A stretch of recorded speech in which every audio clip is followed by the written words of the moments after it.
চলুন আজকে আমরা যেটা নিয়ে আলোচনা করবো সেটা হলো গিয়ে রেলওয়ে রিক্রুটমেন্ট বোর্ড যে গ্রুপ ডির প্রচুর ভ্যাকান্সি ছেড়েছে সেটা নিয়ে। আমি আপনাদের শুধু এটুকু বলতে পারি 2025 সাল ধামাকা হতে যাচ্ছে, কারণ প্রচুর রিক্রুটমেন্ট বেরোচ্ছে।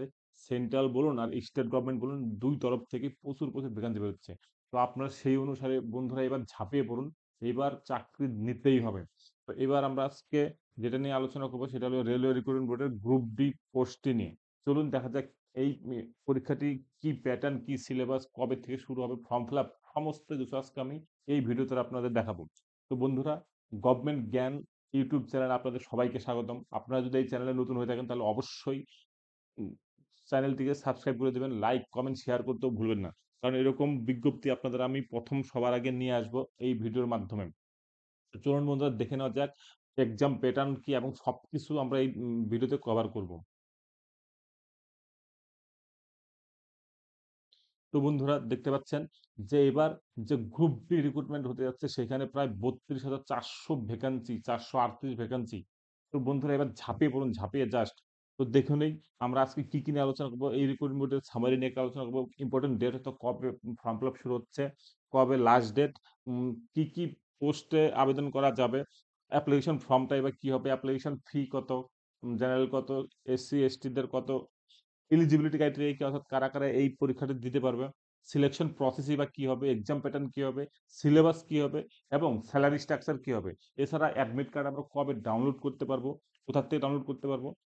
তাছাড়া আমি এই ভিডিওতে আপনাদের দেখাবো প্রিভিয়াস ইয়ারের একটা কোশ্চেনের প্যাটার্ন, জাস্ট আপনাদের একটা দেখাবো যে কি রকমের কোশ্চেন হয়, এবং অ্যান্সার কেও আমি সাথে সাথে এটা দিয়ে দেবো, ডিসক্রিপশন লিঙ্কেও আমি সেটা দিয়ে দেবো, এবং আপনাদের সাথে সাথে দিয়ে দেবো এখানে প্রিভিয়াস ইয়ারের কোনো একটা এক্সামের কাট অফ কত ছিল সেটা। তারপর আপনারা একটা এই গ্রুপ ডি নিয়ে একটা একদম ক্লিয়ার পিকচার পেয়ে যাবেন যে এক্সাম প্যাটার্নটা কি এবং কি কি কোশ্চেন হয়, কত কাট মার্ক থাকতে পারে। এই হিসেবে আপনি প্রিপারেশন নেওয়া শুরু করবেন। ওকে, চলুন বন্ধুরা দেখে নেওয়া যাক আরআরবি গ্রুপ ডি লেভেল 1 পোস্টে 32,438 এর যে ভ্যাকান্সি সেটা নিয়ে। তো বন্ধুরা, আপনারা প্রথমেই জানেন যে এই যে ক্রাইটেরিয়া সেটা হলো গিয়ে 10 পাস হতে হবে আপনাকে, অর্থাৎ মাধ্যমিক পাস হতে হবে, অথবা আইটিআই থেকে যদি আপনি করে থাকেন সেটা, নাহলে equivalent or national apprentice apprenticeship certificate, অর্থাৎ NSC granted by NCVT can apply for the vacancy. দেখে নিলেন। এবং আমরা এখানে দেখব যে কি কি পোস্ট নেওয়া হবে, অর্থাৎ জব রুলটা কি।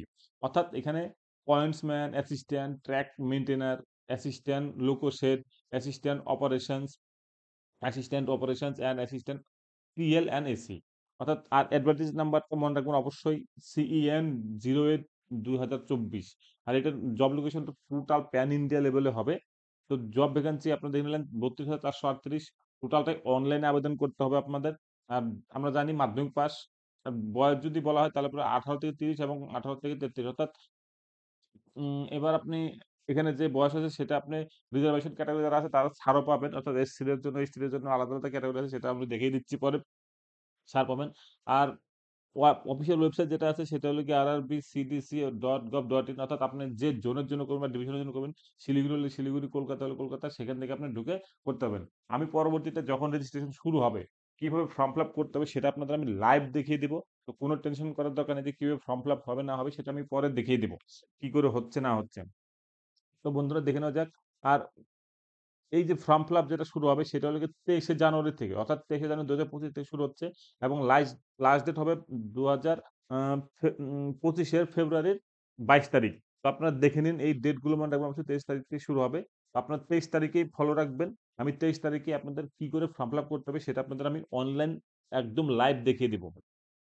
ওকে, তো দেখে নেওয়া যাক ভ্যাকান্সি যেগুলো আছে, অর্থাৎ পোস্ট ওয়াইজ ডিস্ট্রিবিউশন যেটা আছে সেটা কত কত, অর্থাৎ পয়েন্টসম্যান নেওয়া হবে, ট্রাফিক যেটা ট্রাফিক সিগন্যালের জন্য যেটা থাকে সেটা প্রায় 5,058টা পোস্ট আছে সারা প্যান ইন্ডিয়া লেভেলে। অ্যাসিস্ট্যান্ট ট্র্যাক মেশিন যেটা আছে 799, যেটা সবচেয়ে বেশি আছে সেটা হলো ট্র্যাক মেইনটেনার, অর্থাৎ গ্রুপ 4 ইঞ্জিনিয়ারিং সেকশন যেটা, সেটাতে 13,187 জন প্রায়। 1381 electric assistant TRD, assistant S প্রায় 2012টি, এরকম করে অ্যাসিস্ট্যান্ট ওয়ার্কশপ মেকানিক্যাল যেরকম 3,077, এরকম করে টোটাল 32,438টা পোস্ট এবার ফাঁকা হয়েছে। ওকে, তো চলুন দেখে নেওয়া যাক এবার ডিভিশন ওয়াইজ কি, কি কোন জোনে কত পোস্ট আছে সেটা। অর্থাৎ সেন্ট্রাল রেলওয়েতে ৩২৪৪, ইসিআর এ ১২৫০ এরকম করে আমাদের এখানে টোটালে দেখানো আছে কোন ডিভিশনের জন্য আপনি এপ্লাই করবেন। সেই হিসেবেই এখানে দেওয়া আছে পোস্ট। ওকে? তো দেখা যাক এবার আবেদনের জন্য কত টাকা লাগবে। এবার দেখা যাচ্ছে যে জেনারেল এবং ওবিসিদের জন্য টোটাল টাকা লাগবে হলো ৳৫০০। অ্যাপ্লিকেশন ফি অর্থাৎ অনলাইনে এটা আপনি জমা দিতে পারবেন সেটা ৳৫০০। এছাড়া SC, ST, PWD, women, ex serviceman, transgender minorities, economically backward দের লাগবে হলো গিয়ে ৳২৫০। শুধুমাত্র ৳২৫০ দিয়ে আপনি অনলাইনে সব টাকা অনলাইনে আপনি পেমেন্ট করতে পারবেন। ওকে? তো এবার দেখে নেওয়া যাক কিভাবে আপনি আবেদন করবেন সেটা আমি পরে দেখিয়ে দেব। যেহেতু এখনো শুরু হয়নি ফর্ম ফিল আপ ২৩ তারিখ থেকে শুরু হবে জানুয়ারি। তখনই আপনাদের একদম অনলাইন দেখিয়ে দেব কি করে আপনি আবেদন করতে পারেন। ঠিক আছে? তো সেখানে আপনাকে নিউ রেজিস্ট্রেশন লিংকে অর্থাৎ ওয়েবসাইটে ঢুকে নিউ রেজিস্ট্রেশন লিংকে ঢুকে ক্লিক করতে হবে। তারপর আপনার নাম, বাবার নাম, আধার কার্ড যাবতীয় আপনার ডকুমেন্ট যা, যা ইমেইল আইডি লাগবে একটা, পাসপোর্ট সাইজ ফটো লাগবে একটা। এইসব দিয়ে ওটিপি আসবে মোবাইলে। তারপরে আপনি আবেদন করতে হবে। সেটা কি করে করবেন আমি আপনাদের দেখিয়ে দেব। শুধুমাত্র চ্যানেলটিকে সাবস্ক্রাইব করে রাখুন। তাহলে যাতে পরবর্তীতে যখন রেজিস্ট্রেশন শুরু হবে তখন আপনি কি করে করবেন সেটা আমি আপনাদের লাইভ দেখিয়ে দেব একদম। ওকে। তো যাই হোক এজ রিল্যাক্সেশন থাকবে as per provided as per the norm থাকেই এটা। এসসি, এসটি দের জন্য বয়সে ছাড় থাকে ৩৩ বছর অর্থাৎ আপনি ৫ বছর ধরে নেন তাহলে ৫, ৭, ৩৮ বছর পর্যন্ত আপনি লাস্ট এপ্লাই করতে পারবেন শিডিউল কাস্টদের ক্ষেত্রে। তো আরেকটা দেখে নেই মেডিকেল স্ট্যান্ডার্ড কি হবে? সেক্ষেত্রে বলে দিচ্ছে যে মেডিকেল স্ট্যান্ডার্ড অর্থাৎ A2 অর্থাৎ যাদের চোখের প্রবলেম বা চোখের কিছু ব্যাপার থাকে ডিসট্যান্স ভিশন 6, ৯ উইথআউট গ্লাস অর্থাৎ গ্লাস ছাড়া এত হবে। A2 র ক্ষেত্রে, A3 র ক্ষেত্রে এত, B1 এর ক্ষেত্রে এত। আপনারা এগুলো একটু দেখে নিন যে আপনার মেডিকেল কোনো যদি ইস্যু থাকে তাহলে পরে চোখের, তাহলে পরে এরকম ভিশন থাকবে তাহলে পরে আপনি এপ্লাই করতে পারবেন। ওকে? তারপরে C2 র ক্ষেত্রে ডিসট্যান্স ভিশন এত, উইথআউট গ্লাসেস, নিয়ার ভিশন এত, combined with or without glasses wear reading or close work is required. Okay? এবার আমরা দেখে নেই সিলেকশন প্রসেসটা কি হবে? এই যে পরীক্ষাটা দিব গ্রুপ ডি সেটা সিলেকশন প্রসেসটা কি? অর্থাৎ ১ম হলো গিয়ে সিবিটি 1 হবে, তারপরে পেট হবে, অর্থাৎ পেট মানে হলো ফিজিক্যাল এফিসিয়েন্সি টেস্ট অর্থাৎ কম্পিউটার বেসড টেস্ট হবে একটা। তারপরে ফিজিক্যাল এফিসিয়েন্সি টেস্ট হবে, তার মেডিকেল অথবা ডকুমেন্ট ভেরিফিকেশন। এই ৩ টে প্রসেসে কিন্তু আপনার টোটাল এই গ্রুপ ডি পোস্টে নিয়োগ করা হবে। ওকে? এবার আপনাদের বলে দেই ১ম এই যেই কোয়েশ্চেন গুলো হবে সেখানে কিন্তু নেগেটিভ মার্কিং থাকে অর্থাৎ 1/3 ঠিক আছে? 1/3 নেগেটিভ মার্কিং থাকবে। সুতরাং সেই অনুসারেই পরীক্ষাটার জন্য প্রিপারেশন নেওয়া শুরু করুন। নেগেটিভ মার্কিং থাকবে। আর আপনাদের বলে দেই টোটাল ১০০ নম্বরের পরীক্ষা হবে। ১০০ নম্বরের পরীক্ষা হবে। ১০০ টা কোয়েশ্চেন থাকবে। পরীক্ষা হবে হলো গিয়ে ১.৫ ঘন্টার জন্য অর্থাৎ ৯০ মিনিট ১.৫ ঘন্টার জন্য পরীক্ষাটা হবে। অর্থাৎ ১.৫ ঘন্টা। কি, কি থাকবে? জেনারেল সায়েন্স থাকবে, ম্যাথস থাকবে, ইন্টেলিজেন্স অর্থাৎ জেনারেল ইন্টেলিজেন্স থাকবে এবং রিজনিং থাকবে, general awareness and current affairs থাকবে। সুতরাং আপনার কোয়েশ্চেন প্যাটার্ন বুঝতে পারলেন যে কি, কি থাকবে সিলেবাসটা দেখে নিন। আমি আরো ডিটেইলস এ আলোচনা করতেছি। জেনারেল সায়েন্সে কি থাকবে, ম্যাথে কি থাকবে সেটাও দেখাচ্ছি নিচে। আপনার ম্যাথে যেটা থাকবে নাম্বার সিস্টেম থাকবে, বদমাস, ডেসিমাল, ফ্র্যাকশন, এলসিএম অর্থাৎ লসাগু, গসাগু, রেশিও, প্রপোর্শন, পার্সেন্টেজ থাকবে, মেনসুরেশন থাকবে, সময় থাকবে, সময় এবং ওয়ার্কের অঙ্ক থাকবে, টাইম এবং ডিসটেন্স অঙ্ক থাকবে, সিম্পল এবং কম্পাউন্ড ইন্টারেস্ট, এস ক্যালকুলেশন, প্রফিট লস, অ্যালজেব্রা মোটামুটি আপনারা দেখে নিন সিলেবাসটা কি, কি আছে ম্যাথের। ঠিক আছে? জেনারেল ইন্টেলিজেন্স, রিজনিং এ থাকবে, অ্যানালজিস থাকবে। এগুলো থাকেই মোটামুটি আপনারা জানেন কিভাবে প্রশ্নগুলো থাকে যে রিজনিং এর। রিলেশনশিপ তারপরে আপনার jumbling, coding, decoding, mathematical operations, similarities and differences, analytical classification, directions, its statement এগুলো থাকে। আমি পরবর্তীতে আপনাদের আলোচনা করে দেব কোশ্চেনের প্যাটার্ন কি এবং বেশি করে যাতে আপনাদের সেট একদম সলভ কোশ্চেন দেওয়া যায় সেটা আমি দেখিয়ে দেব আপনাদের পরবর্তীতে। তারপরে জেনারেল সায়েন্স এবং ফিজিক্স, কেমিস্ট্রি, লাইফ সায়েন্সের যে মাধ্যমিক লেভেলের যে কোশ্চেন গুলো হয়, সেই লেভেলের কোশ্চেন থাকবে। কারেন্ট অ্যাফেয়ার্স তো আপনারা জানেনই, কারেন্ট অ্যাফেয়ার্স এর মধ্যে থাকবে general awareness, current affairs in science, technology, sports এর, কালচার, পার্সোনালিটিস, ইকোনমিক্স, পলিটিক্স এসব থাকবে। ঠিক আছে? স্যালারি স্ট্রাকচার যদি বেসিকটা মোটামুটি ৳১৮,০০০ ঠিক আছে? আর আপনি সব মিলিয়ে ঝিলিয়ে যেগুলা থাকে এইচআরএ, তারপর আপনার টিএ, ডিএ সব মিলিয়ে ঝিলিয়ে মোটামুটি ৳২২,৫০০ থেকে ৳২৫,৩৮০ পার মান্থে আপনার পড়ে যাবে। ওকে? আর অ্যাডমিট কার্ডটা আপনাকে বলে দিই ১০ দিন আগে যেদিনকে এক্সাম শুরু হয় তার ১০ দিন আগে মোটামুটি আপনার ডাউনলোড করতে পারবেন অনলাইন থেকে। তো তখন আপনি করে নিবেন। ঠিক আছে? ওটা কোনো ইস্যু না। আপনার যে অ্যাপ্লিকেশন করবেন তখন একটা রেজিস্ট্রেশন নাম্বার হবে অথবা রোল নাম্বার থাকবে। সে আর ডেট অফ বার্থ, পাসওয়ার্ড দিলে পরেই আপনি ওটা বের করতে পারবেন। সেটা আপনি বের করে নিতে পারবেন। পরবর্তীতে দেখতে পারবেন কি করে হচ্ছে না হচ্ছে।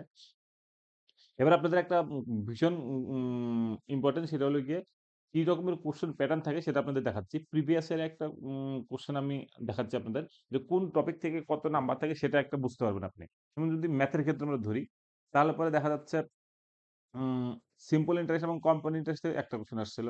পাইপ অ্যান্ড সিস্টেম থেকে একটা কোশ্চেন, বেশি কোশ্চেন আসছে নাম্বার সিস্টেম থেকে। তারপর টাইম, স্পিড অ্যান্ড ডিসটেন্স থেকে ৪ টা কোশ্চেন এসেছিল। তারপর রেশিও থেকে ৪ টা কোশ্চেন। এরকম করে ২৫ টা কোশ্চেন এসেছিল ম্যাথ থেকে। ওকে? রিজনিং থেকে দেখে নেন, সিলোজিজম থেকে ২ টা কোশ্চেন, ভেন ডায়াগ্রাম থেকে ২ টো কোশ্চেন, অড, ওয়ান আউট ৩ টা কোশ্চেন, স্টেটমেন্ট অ্যান্ড কনক্লুশন থেকে ৫ টা কোশ্চেন এসেছিল, ব্লাড রিলেশন থেকে ৩ টা কোশ্চেন। বুঝতেই পারছেন তাহলে এই ধরনের কোশ্চেনের প্যাটার্ন গুলো দেখে নিলেন। এবার আপনার সেই অনুসারে প্রিপারেশন নেওয়া শুরু করুন। ৩০ টা কোশ্চেন আসবে রিজনিং থেকে। ওকে? তারপর আপনার যদি সায়েন্সটা ধরি, ফিজিক্স, কেমিস্ট্রি, বায়োলজি, তারপর দেখুন সবচেয়ে বেশি কোশ্চেন এসেছিল কেমিস্ট্রির থেকে। অর্থাৎ টোটাল ২৫ টা কোশ্চেন এসেছে। এরকম হবে আপনাদের কোশ্চেন প্যাটার্ন। ওকে? তারপর আপনারা যদি general awareness and current affairs ধরি, তাহলে পরে হিস্ট্রি থেকে ৩ টা কোশ্চেন এসেছিল, পলিটি থেকে ১ টা, জিওগ্রাফি থেকে ১ টা, ১৩ টা কোশ্চেন এসেছে, কারেন্ট অ্যাফেয়ার্স টোটাল ২০ টা কোশ্চেন। ওকে? তো দেখে নিলেন কোশ্চেনের প্যাটার্নটা, তাহলে পরে আপনার বুঝতে সুবিধা হবে যে কি ধরনের কোশ্চেন আসতে চলেছে বা না চলেছে। তারপর আপনার ইয়ার ওয়াইজ চেঞ্জও হতে পারে। কিন্তু প্যাটার্নটা কিন্তু আপনার এরকমই থাকবে, সেম। ওকে? এবার কাট অফ যদি আমরা দেখি, ১৮-১৯ সালে একটা কাট অফ দেখি আমরা গ্রুপ ডির, যেটা ছিল সেটা হলো গিয়ে দেখুন, ৭৩ ছিল আনরিজার্ভ যারা তাদের। ওকে? কোর্স কমপ্লিটেড এক অ্যাপ্রেন্টিসেস এর জন্য ছিল আপনার ৪০ পয়েন্ট এত, এক্স সার্ভিসম্যান ছিল এত। বুঝতে পারছেন? দেখে নিন কত ছিল। আনরিজার্ভদের ক্ষেত্রে ৭৩ পয়েন্ট এত, অর্থাৎ আজমিরের জন্য। এবার করে আপনি ধরুন যদি ওয়েস্ট বেঙ্গলে হয়ে থাকেন, ওয়েস্ট বেঙ্গলের জন্য ছিল ৮০। দেখা যাচ্ছে ওয়েস্ট বেঙ্গলে বেশি ছিল। এবার দেখুন মুম্বাইতে অনেক কম, ৬৭ ছিল মাত্র আনরিজার্ভদের। এরকম আপনি দেখে নিন কোন জনের জন্য করবেন। কারণ এটা কিন্তু ডিপেন্ড করে কিন্তু যে আপনি কোথায় করতেছেন সেই জন্য। সেই উপর আপনার কাট অফ ডিপেন্ড করবে। পাটনাতে যেরকম ছিল ৭৭, আমাদের ওয়েস্ট বেঙ্গলে দেখা যাচ্ছে বেশি হচ্ছে ৮০ কলকাতার জন্য। ওকে? আনরিজার্ভদের ক্ষেত্রে। এবার এক্সাম সেন্টার কোথায় হবে? আপনি যদি অন্ধ্রপ্রদেশে হন বা আসামের যেখানেই হন না কেন, সেখানে এখানে দেওয়া, আসামে যদি হয় তাহলে ডিব্রুগড়, গুয়াহাটি, যোরহাট, কোকরাঝাড়, শিলচর, তেজপুরে হবে এই এক্সাম সেন্টারটা। আর আমাদের ওয়েস্ট বেঙ্গল যদি বলেন তাহলে আসানসোল, বাঁকুড়া, বহরমপুর, বিষ্ণুপুর, বর্ধমান, দুর্গাপুর, হলদিয়া, হুগলি, কল্যাণী, কলকাতা, গ্রেটার কলকাতা, কৃষ্ণনগর, শিলিগুড়ি। এখানে আপনার পরীক্ষার সিটগুলো পড়বে। আপনি সেই অনুসারে এক্সাম সেন্টারগুলো সিলেক্ট করতে পারবেন। আমি আপনাদের লাইভ দেখিয়ে দিব কোথা থেকে হবে। এবার আপনাদের আমি একটা কোশ্চেন, প্রিভিয়াস ইয়ারের কোশ্চেন আমি আপনাদের ডেসক্রিপশন বক্সে দিয়ে দিব। পিডিএফটা ওখান থেকে ডাউনলোড করবেন এবং সলিউশন আপনাদের ওখানে দেওয়া থাকবে। সেটা একটু ডাউনলোড করে নেবেন। একবার একটু পড়ে নেবেন। তারপর আরো আপনি এরকম করে প্র্যাকটিস করতে থাকুন। ঠিক আছে? ওকে বন্ধুরা, ভিডিওটি আ দেখার জন্য ধন্যবাদ। এরকম ভিডিও আরো পেতে অবশ্যই চ্যানেলটিকে সাবস্ক্রাইব করে রাখবেন। Thank you.